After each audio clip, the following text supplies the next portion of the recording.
नमस्कार दोस्तों, Ashok Singh agree show में आपका एक बार फिर स्वागत है। मैं हूं आपके साथ अशोक सिंह। वर्तमान समय में घरेलू बागवानी या होम गार्डनिंग का प्रचलन तेजी से बढ़ रहा है। शहरीकरण, प्रदूषण, तनावपूर्ण जीवन शैली और शुद्ध तथा प्राकृतिक खाद्य पदार्थों की आवश्यकता ने लोगों को बागवानी की ओर काफी आकर्षित किया है। यह न केवल एक शौक है बल्कि मानसिक और शारीरिक स्वास्थ्य के लिए भी अत्यंत लाभकारी सिद्ध हो रहा है। आज हम इसी विषय पर चर्चा करेंगे और बागवानी के बारीक परंतु महत्वपूर्ण पहलुओं पर प्रकाश डालने का प्रयास करेंगे। एपिसोड शुरू करने से पहले एक बार फिर आपसे आग्रह कि इस वीडियो को अंत तक अवश्य देखें ताकि इसमें दी जाने वाली जानकारियों का भरपूर लाभ उठा सकें। तो दोस्तों, आज के विषय पर कार्यक्रम की शुरुआत करते हैं। होम गार्डनिंग के कई तरह के फायदे हैं। पहले बात करते हैं इससे होने वाले मनोवैज्ञानिक लाभ के बारे में। एक्सपर्ट्स की माने तो बागवानी तनाव को कम करने, एकाग्रता यानी कंसंट्रेशन बढ़ाने और मानसिक शांति प्रदान करने में मदद करती है। पौधों की देखभाल करने से आत्मसंतोष की भावना उत्पन्न होती है और डिप्रेशन की आशंका घटती है। इसका एक फायदा शारीरिक स्वास्थ्य के तौर पर भी मिलता है। बागवानी करते समय हल्की फुल्की शारीरिक मेहनत भी होती है जो शरीर को सक्रिय रखती है। इसके अलावा जैविक तरीके से उगाए गए फल सब्जियां पोषक तत्वों से भरपूर होते हैं जो स्वास्थ्य को सुधारते हैं। तथा इतना ही नहीं, होम गार्डन के पर्यावरणीय लाभ भी कुछ कम नहीं है।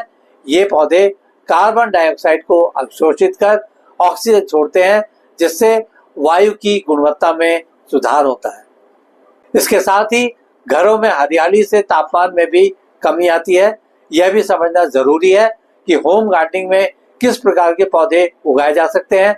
शुरुआत करते हैं फल और सब्जियों से।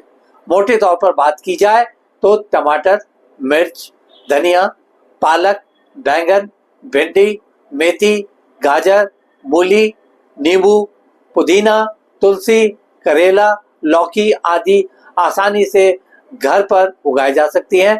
ऐसे ही सजावटी पौधों में यानी ऑर्नामेंटल प्लांट्स में मनी प्लांट, एरिका पाम, गुलाब, गेंदा, चंपा, बोगनवेलिया आदि का नाम लिया जा सकता है। सदाबहार पौधों में यानी एवरग्रीन प्लांट्स में स्नेक प्लांट, जेड प्लांट, रबड़ प्लांट, पीस लिली आदि इंडोर के लिए अच्छे कहे जा सकते हैं तथा देखभाल में भी आसान होते हैं। के पास अपने घर के आसपास खाली जमीन है वे सीधे मिट्टी में बागवानी कर सकते हैं।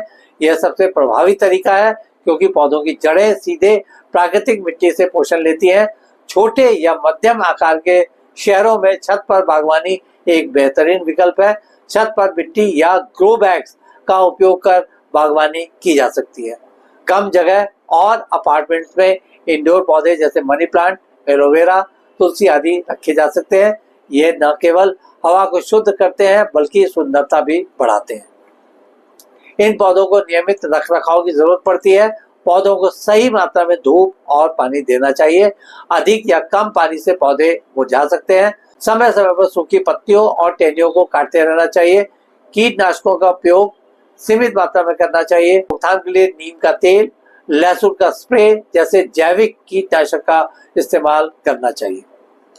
होम गार्डनिंग में पौधों की संख्या बढ़ाने के लिए प्लांट मल्टीप्लिकेशन की कई तरह की सरल तकनीकें अपनाई जा सकती है जैसे कटिंग से पौधे तैयार करना। इस तकनीक से मनी प्लांट, रोज, तुलसी आदि पौधों को तने की कटिंग से उगाया जा सकता है। सब्जियां और कुछ फूलों के पौधों को बीजों से उगाया जा सकता है। इन कटिंग्स को अच्छी मिट्टी और नमी में बोना चाहिए। इसी तरह से कुछ पौधों की जड़ों को विभाजित कर नया पौधा तैयार किया जा सकता है। इसमें एलोवेरा का नाम लिया जा सकता है। सवाल आता है कि इस तरह की बागवानी में किस तरह के गमलों का इस्तेमाल किया जाना चाहिए। मिट्टी के गमले यानी कि टेराकोटा पॉट्स। जो लोग गंभीरता से बागवानी करने के इच्छुक हैं उन्हें कुछ आवश्यक उपकरण यानी कि गार्डनिंग टूल्स भी अवश्य रखने चाहिए जैसे मिट्टी को खोदने के लिए कुदाली और फावड़ा, हाथों की सुरक्षा के लिए ग्लव्स, कीटनाशक छिड़काव और सफाई के लिए स्प्रे बोतल और झाड़ू, पौधों की छटाई के लिए कैंची तथा ट्रिमर। चलते चलते आपको यह भी बता दें अपने घर की बगिया के लिए आप खुद भी जैविक खाद और कंपोस्ट बना सकते हैं। घर पर ही इस तरह की खाद बनाना आसान है। इसके लिए रसोई के बचे हुए कचरे यानी फलों और सब्जियों के छिलके को एक बर्तन या कंपोस्ट बॉक्स में रखें। इसमें कुछ सूखे पत्ते, गोबर और मिट्टी मिलाएं। समय समय पर इसे हिलाते रहें और नमी बनाए रखें। में खाद तैयार हो जाएगी और फिर इसका इस्तेमाल अपने होम गार्डन के लिए आप कर सकते हैं। आज के एपिसोड में बस इतना ही दोस्तों। कल एक नए विषय पर चर्चा करने के लिए दोबारा इसी समय पर हाजिर होंगे। दोस्तों, अगर आपको ये वीडियो पसंद आया हो तो इसे लाइक करें, शेयर करें और हमारे चैनल को सब्सक्राइब करना ना भूलें। आपके पास कोई सवाल या सुझाव हो तो कृपया कमेंट बॉक्स में लिखें। हम आपके सवालों का जवाब देने के लिए हमेशा तैयार हैं। कल फिर आपसे एक नए विषय के साथ मुलाकात होती है। तब तक के लिए नमस्कार।